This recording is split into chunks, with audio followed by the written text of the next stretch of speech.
Hindi check pa po sa ano. Okay na sir.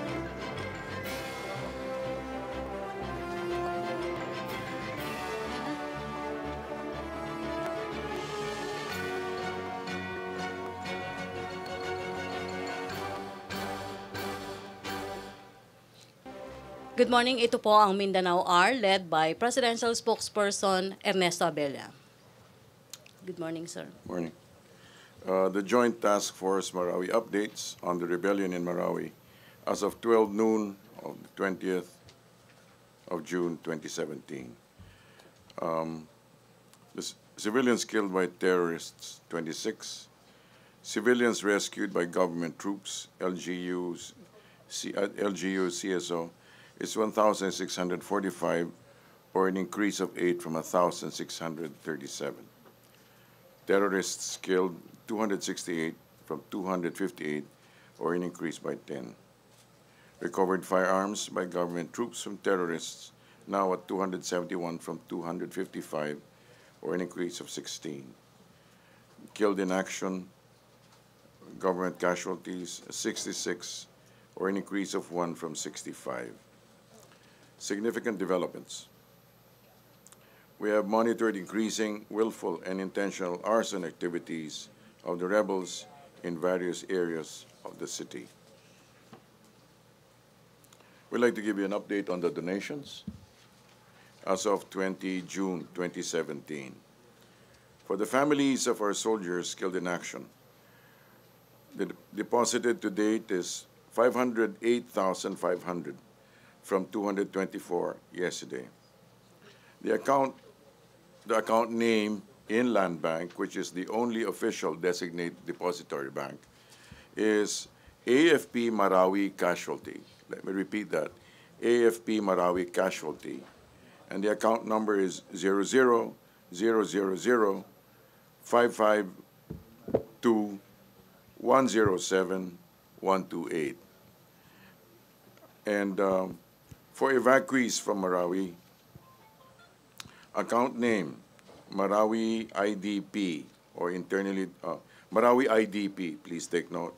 Account number is 00,552,107,136. Deposited to date is 187,500 from 21,000 yesterday. Please be reminded that this is the only official depository account, and please do not give, especially financial donations, to any other supposed solicitations. Please take note that the only depository bank is Land Bank of the Philippines. We now defer to General Padilla. Good morning, ladies, gentlemen. Lest you be worried, I'm wearing a battle dress uniform, but it does not speak of any event or any kind of development. It's just that every Wednesday, all the members of the armed forces in General Headquarters are required to wear the uniform. For my first item of the day, may I just send over a notice to the public that there has been an observable increase in scammers trying to raise money for our soldiers by way of benefit dinners, lunches, or what have you. So please do not believe them until you have verified, because there's only one legitimate account that receives donations for soldiers and for the affected civilians of Marawi. And these were the two land bank accounts that were announced earlier, with the corresponding amounts deposited to date.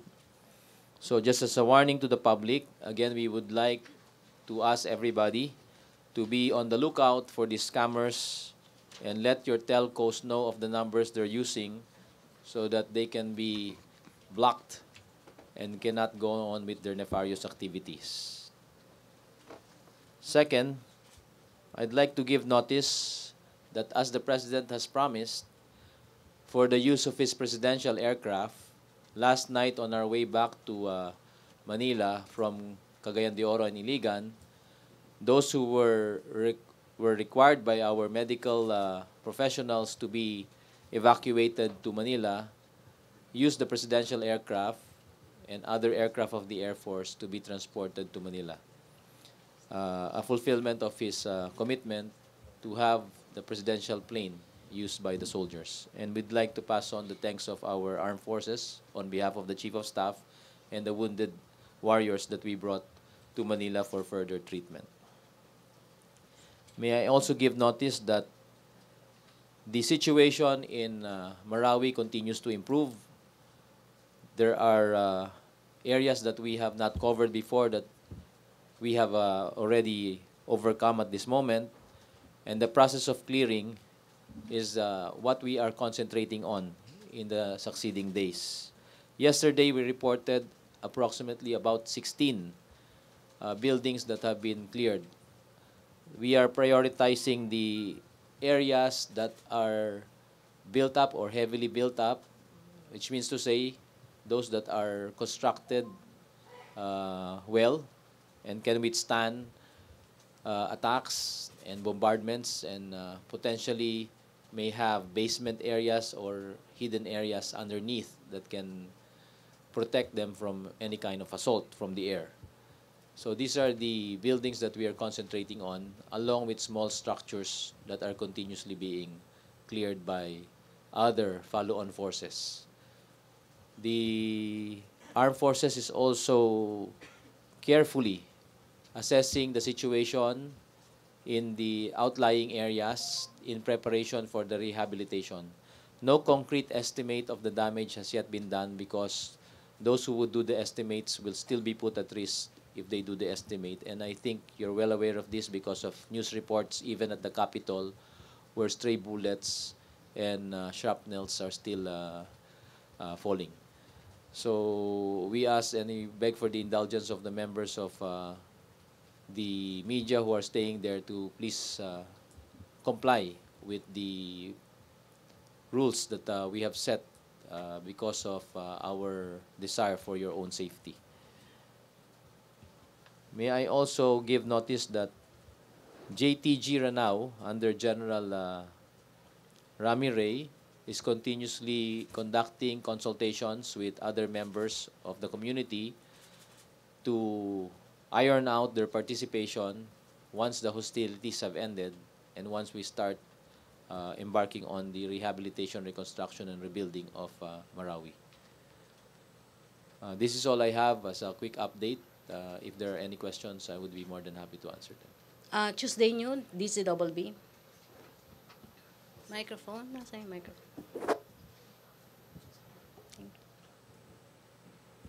To General Padilla, sir. Yes, Sir, there are memos circulating from PNP na naglalaman ng parang possible threat in different parts of the country, saying na may mga possible bomb attacks or bombings. Itong ganito po bang impormasyon nakarating na rin po o nasagap ng intelligence network po ni ng AFP? Ito pong kumakalat na balita na nakalagay po sa mga memo allegedly na ginawa po ng ating kapulisan. Sinagot na po ito ng NCRPO dun sa unang memo na lumabas na may banta daw po. And I think the appropriate measures have been taken. The clarification has also been made by General Albayalde. As to the other memo, I think there's still these are still unvalidated and unconfirmed information. But appropriate warnings were only sent to monitor and ascertain the veracity of these reports. So that is currently ongoing. But as we have been saying previously, threats remain. Lagi pong may banta na nananatili. Hindi po nawawala yung mga banta. Maski saan po tayo, may banta na nariyan. Banta sa mga hold-upper, kidnapper, mga nagnanakaw ng mga cellphones at ganun. So mga banta po yan na parte sa hinaharap natin sa pang-araw-araw. Now, the kind of threat that we face can be dealt with appropriately by the level of preparedness o yung kahandaan ng bawat mamamayan. Kaya yung atin pong paulit-ulit na sinasabi at ipagpaumanhin nyo na po kung magiging para tayong sirang plaka dito is yung konsepto ng shared responsibility sa security na ang bawat mamamayan kabahagi po dapat sa seguridad. sa sarili niyang kakayahan, dapat binabantayan niya at nagiging siyang mapagmasid, nagiging alerto at mapanuri sa kanyang kapaligiran. Kasi itong mga bantang ito maaari sa anumang oras ay maaring maging aktibo. Kaya itong kahandaan natin para tugunan itong mga bantang to, hindi lang po dapat nakasalalay sa poder ng Armed Forces o ng Police. So may kakayahan po tayo para tugunan yan. Pero ang mas importante yung biglaang impormasyon na makukuha ng Police, ng Armed Forces at ng sinumang ahensya na tinalaga para harapin itong mga bantang ito. So if the information is at hand, even before the threat occurs, then we will have addressed it and the damage would have been prevented. So that is the kind of shared responsibility and security that we are always requesting from the public. Because if the information is always available and an immediate reaction can be provided, the damage, the potential death that may ensue from any kind of these attacks will be prevented. So yun po yung dapat naintindihan sana natin. At kung tayo ay magtutulungan, mas magiging mainam po yung seguridad natin. At nais ko lang pong ulitin, no? Pagkatapos po na marisolba itong Marawi crisis, hindi po mawawala ang banta na haharapin natin. Our actions during and after this crisis in Marawi and elsewhere will definitely define us as a nation and as an armed forces. And that we must all work together to face these threats solidly as a nation. We must band together to fight an evil force that is trying to scare and terrorize our land. You see what's happening all over the world. The threat is there. It's present. But it depends on the nation and its citizens how they address that threat. And tayo, karamihan po ng taga Mindanao, sanay na po sa mga kaguluhan eh. Kaya handa sila at hindi sila nagrereklamo pag kinakailangan silang pumila ng matagal sa mga checkpoint at kinakailangan check dahil naintindihan po nila. Ngayon dito sa Kamaynilaan, pinangangalagaan po natin yung katahimikan dito at maigting po ang nilalagay nating seguridad. Kaya dapat mas lalo pa nating paigtingin yan sa pamamagitan ng pagkakaisa natin sa pagharap dito sa mga bantang ito. Yes, sir. Follow up lang, sir. This morning, mayroon pong report na there was an incident of harassment in Pigkawayan, North Cotabato. Allegedly, armed men daw po na hinabol ng tropa natin. Tapos, pumasok sila sa isang eskwelahan sa Barangay Malagakit. Has this something to do with that threat na umiikot ngayon po o na nagsisirculate? And malaman po namin kung kamusta na po yung situation, mayroon po bang mga na-hold na mga estudyante at guro na nandoon sa eskwelahan? Ito pong nangyari kanina sa Pigkawayan, dyan sa area po ng 6th Infantry Division, ay na-address na. Ang huling ulat po nakuha natin galing kay General Arnel de la Vega, ang commander ng 6th Infantry Division, kung saan ang mga puwersa ay naka-assigned, ay natugunan na. Umatras na po yung kalaban at nagsubok po sila kaninang madaling araw na lusubin yung isa nating BPAT outpost. Yung tinatawag nating barangay augmentation team. So, People's Augmentation Team na nagbabantay. Parang KAFGU outpost natin. So, alam naman nila na ang pinakamahinang mga outpost is yung mga hindi po pinagkakaroonan ng mga regular na sundalo. So, sinubukan nilang pasukin ito at hindi sila nagtagumpay dahil simulat sa pulo nagsimula po itong Marawi crisis, handa na po lahat ng puwersa sa buong Mindanao na harapin kung ano man yung mga bantang nangyayari. Now, ito pong ginawa ng BIFF ay isang opportunistic activity. Nakita nila na may magkakataon, so ipinamalas nila yung kanilang kakayahan na kaya nilang gawin ito, pero sa mabuting palad, hindi nila na matagumpay na nagawa ito. Nagkataon po na yung binabantayan ng BPAT ay isa ring eskwelahan nasa tabi. Pero sa mabuting palad, nangyari po yung pag-atake bago pa man po makarating sa eskwelahan yung mga estudyante. About 5 or 6 in the morning. So there were there were only a few civilians. But unfortunately, in the withdrawal phase of the armed elements, of the armed group, they used some civilians to cover their withdrawal. Ginamit nilang human shield. Kaya medyo pigil po yung mga puwersa na humabol. So, it's already resolved actually. They've withdrawn from the area. They're no longer there. The school area is again safe. The patrol base is well secured. And the troops that have responded quickly to this incident are now on the pursuit mode. So we are just ascertaining if they have released around 5 civilians that they have held. So once we get information regarding this, we will be more than glad to inform you. But there's no cause for alarm. It has been addressed. So sir, mayroon silang 5 civilians na hawak? Tama ba? For now, inaalam pa namin kung hindi pa pinakawalan yon dahil may nakapagsabi po na ginagamit nila yung 5 para i-cover yung kanilang pag-atras. Pero kanina, batid po natin, may nagsalita po sa hanay ng BIFF na sinasabi nila hindi nila sinasadyang kumuha ng hostage at hindi nila gagawin yon. So hari nawa at totoo yung sinasabi niya na pinakawalan na nila. Last sir on my part. Yung pag-atake na po yan ng BIFF, mayroon na po bang possible alliance ang BIFF sa Maute at sa ASG? Because we know for a fact ang ASG at Maute magka-alyansa na. Sinabi na po natin noong araw na nagsasanib puwersa lahat ng mga local terrorist groups sa Maute. Sinimulan ng Maute at kanilang hinimok lahat nitong mga local terrorist groups na sumali sa kanila. So sumali nga dyan ang ASG, kaya nga nandyan si Hapilon. Sumali rin ang ibang miyembro ng BIFF, kadalasan mga kamag-anak ng mga nandoon. At iba pang grupo tulad ng AKP, Magid Group, at what have you, at other armed elements. That's why the Maute Group increased in numbers because of that attempt to unify these terrorist organizations who have pledged allegiance to the Daesh ISIS. So, can we say, sir, na itong BIFF attack ay possible spillover na dyan sa Marawi City? Hindi po. Yung spillover kasi, parang itong baso, tingnan natin, pag nilagyan natin ng tubig at umaapaw, saan ang gagaling yung tubig? Doon din sa loob ng baso. Ito ba'y nanggaling doon sa loob ng Marawi? Hindi. Galing sa ibang lugar na noong araw pa, patuloy na nang haharas ng naninira, nang aatake ng mga outpost natin kasi nandyan sila, mga armado to. So,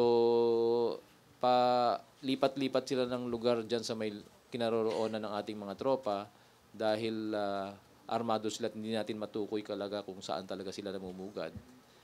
Pero kung talaga matugunan natin ito at ma-neutralize natin sila lahat, di mawawala itong bantang ito. Okay. Last na, sir. Diversionary attack. Hindi rin in a certain sense, siguro. Pero by and large, taking advantage lang sila. They were taking advantage of the situation that we have a very lightly defended outpost and that they think our forces are elsewhere in the province. But that's not the case. Our forces are spread all over. We may be facing many fronts. Ibig sabihin, madami tayong kinakaharap na kalaban, pero maayos po nating na-i-assign ang lahat ng ating mga puwersa para harapin po itong mga iba't ibang banta. At hindi po magtatagumpay itong mga grupong to dahil patuloy tayong naka-alerto at handang tugunan kung ano man yung gagawin nila. Thank you, sir. Okay, thank you, Tuesday. Rose Novenario. Ay, good morning, sir. Good morning. Sir, ano po yung papel ng Anti-Terror Council po sa laban ng gobyerno, lalo na ng AFP, laban sa terorismo, considering po na mayroon pong umiiral na Human Security Act or Anti-Terror Law? Dahil po parang based po doon sa sinabit ni Soljan Calida sa Supreme Court, napakarami pa pong nag-e-exist na terror groups po sa Mindanao. Ano po yung coordination o ano po yung nailatag na programa ng AFP, DND with the Anti-Terror Council? Ang Anti-Terrorism Council po ay isang policy-making body.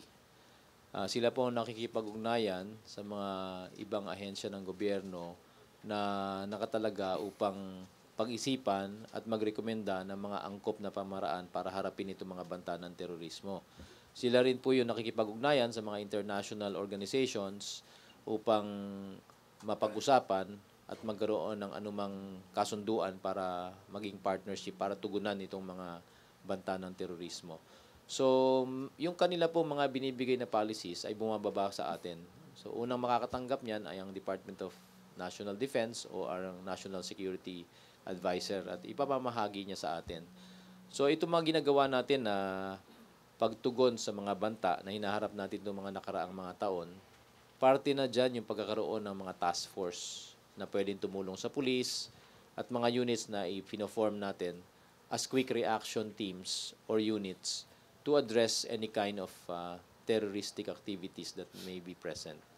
So, yung pagbabantay ng mga gusali na kinakailangan bantayan dahil ito yung mga pinanggagalingan ng serbisyo para sa tao, mga bagay na ganyan, parte po yun doon sa mga naging polisiya na nanggaling po sa Anti-Terrorism Council. So tingin nyo naman po nagtatagumpay o may positive na mga nangyayari po dun sa kanilang mga recommendation based po dun sa assessment ng ground commanders po ng AFP? Yes, sa Anti-Terrorism Council, yung ating nirekomenda galing sa baba is parte lang ng kanilang mga maaring pakinggan. Pero by and large, ang kanila talagang pinagtutuunan ng pansin is yung pang mataas na polisiya na magbibigay ng daan para maayos natin magampanan yung ginagawa sa baba. So, katulad itong sinasabi nyo, binabanggit nyo sa Human Security Act, ang Anti-Terrorism Council ay isa sa mga ahensya na nagsusulong ng mga amendments or pagbabago. Kasi nakikita nila na maaaring mahina ito para tugunan yung mga hinaharap nating banta. So, they're now closely working with other agencies, one of them the Department of National Defense, and we have given them our inputs for the amendments to the existing Human Security Act so we can make it stronger part of our laws to address this threat that we are currently facing and will still be facing in the coming years. Last na lang po. Pwede po kayo magbigay ng halimbawa kung ano po yung pinanukalan ninyong amendment dun sa Human Security Act? Parte doon is, hindi ko lang ho papangunahan, pero babanggitin ko lang ho yung iba. Yung pagtatalaga ho ng pagkakaroon ng pagkakataon o kapangyarihan na harangin yung mga nanghihimasok dito. Pag meron tayong suspicion na maaring itong individual na ito na pumapasok galing sa ibang bansa ay maaring kaugnay, pwede na nating harangin at hulihin at didetain at hindi na po papasukin sa bansa. Kasi madami pong nakakapunta dito na may mga cover na gagawa daw ng kawang gawa, pero hindi naman pala kawang gawa kung hindi kabaliktaran. So, yung mga bagay na yon ay mga parte ng aming rekomendasyon para mapalakas ito. At saka yung pagkagawa ng pagkakaroon ng national ID system, parte yan sa Human Security Act. So, kung isusulong natin, yung national ID system, dapat ang isa lang sa pinagkakatiwala ang identification card. Ngayon, ang dami-daming pwedeng gamitin. So, hindi siya nakaset sa law. Pero pag nagkaroon tayo ng national ID system, yung inisyo lang na national ID system at ng ibang ID ng ating mga established na mga ahensya, ang siyang pagkakatiwalaan na tunay na nagbibigay ng identifikasyon sa isang tao. Okay, thank you, Catherine Valente, to be followed by Laila and Pia. Ay, good morning, sir. Excuse me po. Sir, there are calls from senators to probe daw po yung the alleged link ng Maute doon sa mga MILF which is in peace talk with the Philippine government. So what's the palace comment or the AFP's comment on this? I think yung Office ng Presidential Advisor on the Peace Process is aware of these comments. We will defer to them for further comments. On the part of the armed forces, we take the cue from our lead negotiators. But be that as it may, we are happy with the cooperation we're getting from our counterparts from the MILF, especially during these recent weeks when this Marawi incident flared up. So maganda po, nandyan po ang mekanismo, and the best person to ask if these are all working would be our panel there, Miss Irene Santiago, who is leading our team in the peace negotiation. So the mechanisms are working, that we can say, and we are happy that it is. How about kay Secretary? Likewise, Ms. Santiago would be the best person to be able to address this matter. As also the General has said, we're quite pleased with the relationship and the ongoing cooperation with our partners. Sir, kay Spokespadilla po. Sir, what's the AFP's take on President's statement yesterday that on possible civil war in Mindanao? So do you think the situation in Mindanao, particularly in Marawi, will escalate to this? And how will the military address this? Ang alam po namin yun sa pagkasabi ng mahal na Pangulo, hindi niya naman sinabi na magkakaroon ng civil war. Sinasabi na lang niya na yung armed forces kaya tugunan kung may mga bantang ganito. Dahil nagre-request yung ibang mga kababayan natin na armasan sila para labanan yung mga grupong nandyan ngayon sa Marawi. Pero mahirap payagan po yung ganun dahil maaring mas makasira pa kaysa nakakatulong.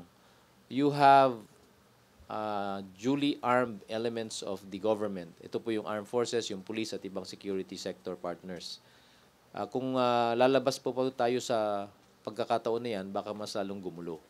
So hindi pa po natin pinapayagan. Kailangan nating suriin, pag-aralan na mabuti bago po magkaroon ng anumang desisyon tungkol dito. Yun yung ibig sabihin po ng mahal na Pangulo. Okay, thank you, Catherine. Laila Salaveria. For Spokesperson Abella, sir, the President mentioned in Iligan yesterday that he will set aside 20 billion for Marawi. Is this confirmation that the Bangon Marawi Fund has been doubled? What he did say that he would, it was an enlargement upon the same statement, yes. But the process itself, about whether it's going to be the same or another program, it wasn't clear. But definitely he did say that he was setting aside that amount, 20 billion. Okay, thank you. But sir, do you have any assessment if the scale of destruction in Marawi has been bigger than what we had anticipated? And could this have prompted the statement from the President to increase the... Well, this may have been based on anecdotal reports, and that although there's not a numerical report, it's based on observation. Okay, thank you, Laila. Sige, To okay. General Padilla, sir, Yes, ma'am. you mentioned that yung mga terrorist groups, they nagsanib pwersa na. Sir, the attack in North Cotabato, could this not be considered a parang attempt to create a new front in another province because they've been thwarted in Marawi? I didn't quite get the question. Sir, kasi you said the terrorist groups have banded together. Yeah, So yeah. the attack in Cotabato, can this not be considered an attempt from them to establish a new front in another province because they've been thwarted in Marawi? Hindi, it's too small an effort. It was just a harassment case. They were just trying to harass a BPAT outpost. But in the process, they were surprised because we reacted quickly and the BPAT outpost was prepared for their coming.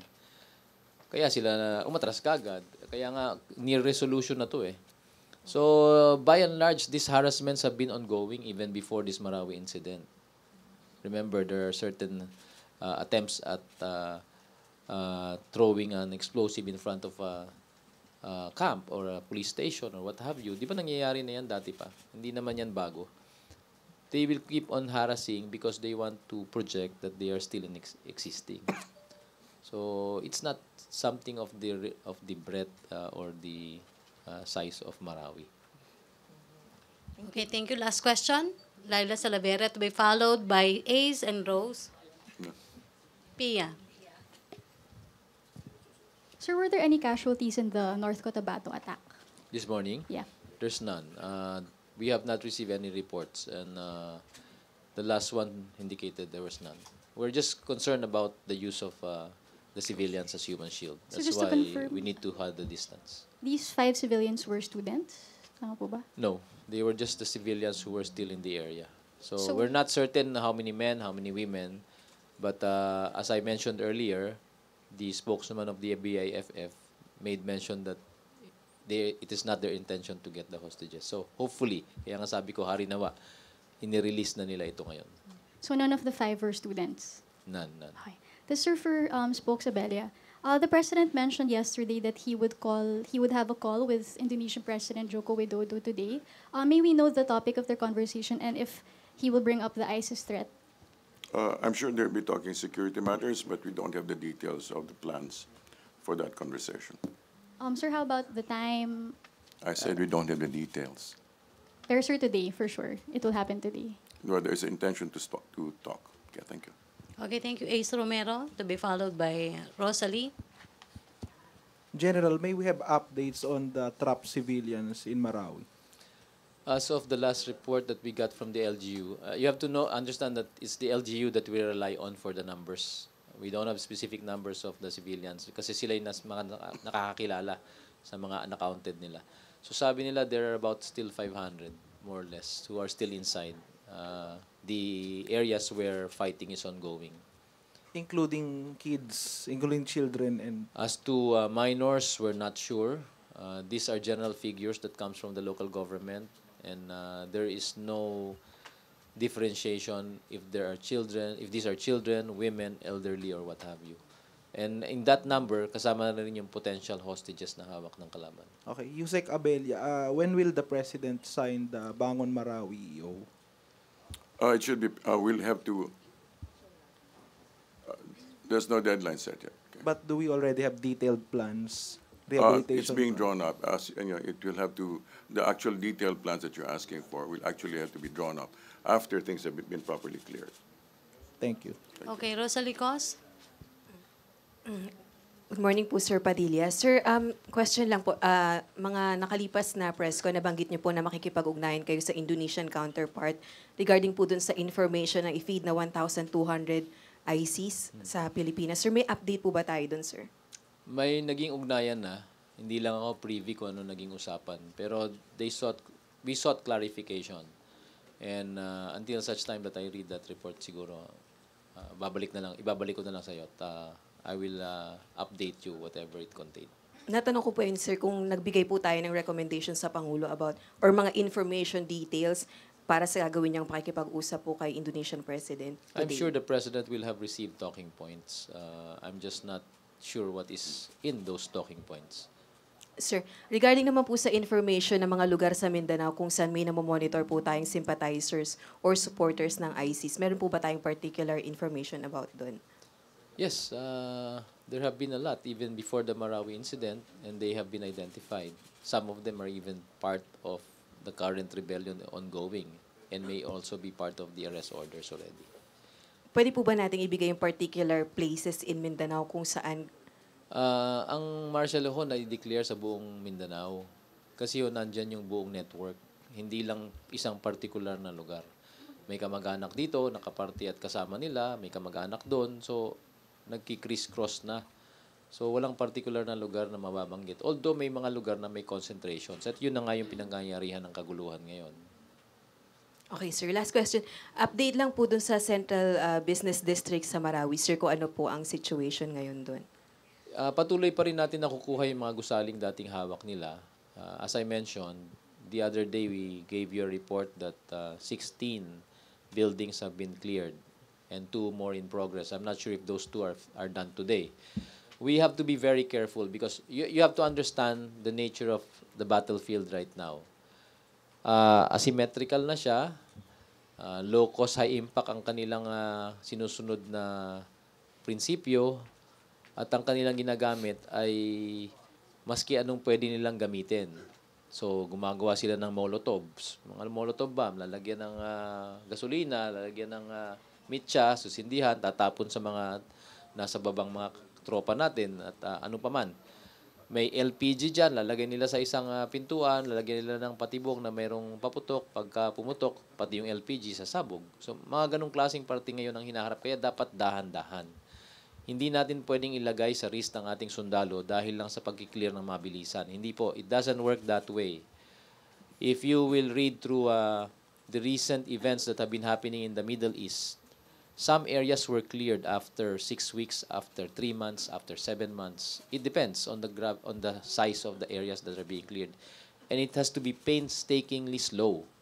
Kasi kailangan ingatan natin yung sarili natin tao, ingatan natin yung maaring na iwan doon ng mga civilian para yung mga magbubuwis ng buhay ay hindi ganap na mangyayari. So this is the kind of situation that these terrorists are trying to create. If you've seen pictures of Aleppo, you've seen pictures of Mosul, yun ang gusto nilang gawin sa Marawi. Kaya kagabi at mga gabi pang nakaraan, kung napansin nyo sa inyong mga field reporters, ang sinire-report nila, napakadaming sunog. Sinusunog nila. Sila po ang nanununog. Sinasadya nilang sunugin yung buong Marawi. Unang-una, pag maliwanag at sunog yung paligid, nakikita nila yung sinong mga nasa paligid. So, nababantayan nila yung paligid nila, courtesy of yung mga sunog. Hindi nila kailangan ng flashlight. May malaki na silang bonfire eh. Yun ang gusto nilang gawin. So, ang pinakamaliwanag po dito, these people are evil forces who are not up to something good because what they want is to destroy, to burn, to kill, and what have you. They don't care who you are for as long as you're not with them. They will kill, kill, kill. And many of them, to keep alert, are using drugs. Kasi sa tagal na ng panahon na nandyan sila, palagay nyo sa sobrang puyat na hindi niya ba kayo nagtataka bakit parang napaka-alerto pa nila, napaka-superman pa nila. They're using so many ways to keep themselves alert. And part of that is the use of illegal drugs. And we're sure about that because in the previous operations we have done against this group and others, there have been telltale signs. There have been proof. So, in this case, dito sa Marawi, konting pasensya lang po. Ang gusto po nating matapos to sa madaling panahon, pero maselan kasi. Kaya po kailangan mabagal. Okay, thank you, Chris Jose. Last question natin si Hannah and Ian. Chris Jose. Sir, General Padilla, tama po ba na gumagamit din sila ng mga kabataan para labanan ng tropa ng pamahalaan? Yan po ay tiyak. At nakita na po natin yung mga proof no itong mga nakaraang mga taon. Pictures na nakuha sa mga kampo nila na na-overrun na natin. May mga maaring mga anak nila ito, maaring mga kamag-anak nila ito. Pero ang ano dito, mga bata. Minor de edad, very innocent, even as young as 5 or 7 years old. We've seen pictures of them being bearing arms. Now, whether they are being trained, we're not sure. Maybe pinagpicturean lang, parang photo ops or whatever. But definitely for those older, mga 10 years old, nagte-training sila eh. So, these are minors. And in the rules of engagements that we have to be very careful about facing these kinds of threat. But when a soldier's life is at risk, we will not hesitate. So, sir, ito yung dahilan kung bakit mabagal. Medyo Dahan-dahan. careful kayo. Opo, dahan-dahan kayo sa... Yang ang pinaka-primordial consideration is, una, safety ng ating tropa dahil alam naman natin na madami ng patibong na nandyan, na sarit-sari.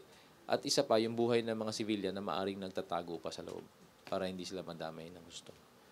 Sir, At saka yung hostages, of course. Sir, sabi niyo ang BIFF, umatake sila sa Cotabato para ipaalam sa atin na nandiyan sila. Ano naman po yung mensahe kaya ng Maute Group sa gobyerno? Bakit hanggang ngayon nagugulo pa rin sila? Hindi ba nais nilang kubkubin yung buong Marawi? Gawin nilang sarili nilang lugar at ipatupad ko ano gusto nilang iiral na mga batas nila kung meron man silang gagawin. So, by and large, it's not just a statement. It's already happening. It's a rebellion in progress. Okay, thank you. Hannah Sancho. Hi, sir. Sir, can we get an update po kung gaano na po kadami ang nahuli doon sa kasama sa arrest order na inilabas ng DND? Kahapon, kasama po namin yung mga lawyers natin. Hiningi po natin yung bilang pero hindi po natin nakukuha. So, we'll get that figure back to you once we get the report of our lawyers. Sir, dito po sila sa Manila dadalhin yung mga nahuli po? May marami nang nadala dito. May mga naiiwan pa rin sa Mindanao. Okay, thank you, sir. Okay, Ian Cruz, last question. Microphone. Nasa yung microphone. Ay, Catherine, please.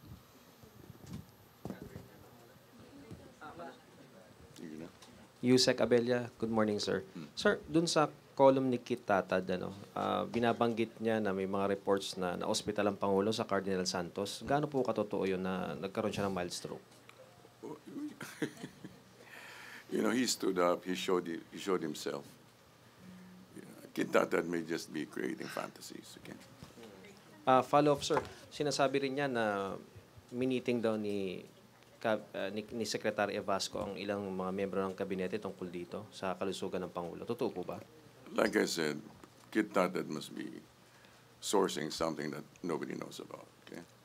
Okay, thank you. Thank you. Just one. Okay. Just a warning, no? And I would like to request the assistance of media on this matter. Threat inflation is a reality na nangyayari ngayon. Kasi hinahype natin yung mga nakikita nating maaaring maging banta.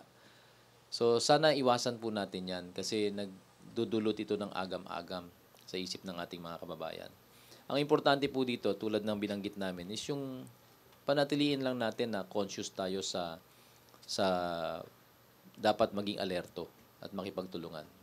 That's it. Because as I was saying a while ago, threats will be there and we should be prepared for it. So if there are things that you need to clarify, then we will clarify it. But let's not inflate it unduly and overreact.